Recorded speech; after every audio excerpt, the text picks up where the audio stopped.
Tim Herron today? I mean, kind of a rocket start, but he seemed to really get everything under control. Yeah, well, we've had that lately, so it was nice. I just complimented him in the outfield, just was able to get going a little bit, just settle in there. And sometimes you just got to get out there and compete. And right now the game's fighting us a little bit at the beginning and the end of the game sometimes, so it was nice to see us get his feet under him. Were you trying to throw him for a few innings here today, or I mean, are you still trying to play him this weekend at all? No, he's our midweek guy right now, so we're trying to lengthen out. The nice thing is he got 5 innings tonight. He's been, hopefully we can get him to be a 5, 6, 7 inning guy, but he's good. He hadn't pitched a lot in his life, so he was an all-state quarterback. So there's some learning curves going on with Timmy right now, but I'm confident as we go. He's a little better every time he's out there. So does that mean you kind of want him as like a long inning guy, and you can probably use him this weekend still too?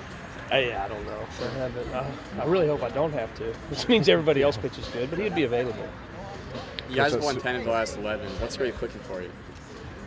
We just play tough. I mean, we got some guys that have had some good at-bats and getting going offensively.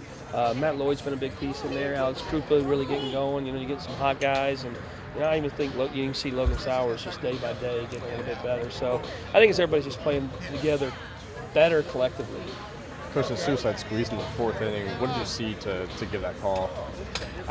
Once they moved the infield in, and the guy was throwing a good ball to bunt in some ways, so I just felt like Tony I thought we had 2 there. So, I mean, we had 2 back-to-back because we were just getting the right pitches. It seems like timely hitting has been a big element of this win streak that you guys have been on. Just what have your guys been able to recognize situationally that's allowed them to have that? I think they've just been able to relax in these situations. Early in the year we pressed a little bit, try to do too much, and now guys are just going up there. And once it happens, it's a little bit contagious. The 2-out hitting and some of those things, it's kind of contagious for our guys.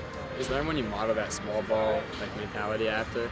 We try to do a little bit of everything. I mean, I would say in the league we're probably one of the higher home run teams too. So we'd like to be able to win in a lot of different ways. So that's kind of our piece. And Tony's just a really good bunter. Coach Matt Lloyd, what do you think of his performance here in the last week being National Player of the Week? The funny thing about Matt Lloyd is he was like our 3-hole to start the year. So I look really stupid having him on the bench for the last week or two. But Austin Cangelosi played almost like that in Hawaii. So I'm trying to play the hot hand, and we just got the hardest thing for me right now is putting the lineup together because I'm looking over my shoulder and I got an extra guy or two that could get in there and play play pretty well. But Matt's a really good player, so I'm just glad to see him playing to his abilities. Is there anything you see in a certain player where you have confidence in him to be able to not only be a closer but also a home run hitter? Yeah, it's Matt.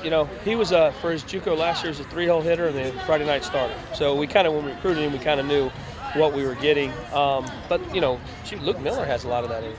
If Luke Miller was a full-time pitcher, he'd be a really good pitcher. It's just right now it's hard to get him out there to make that position switch.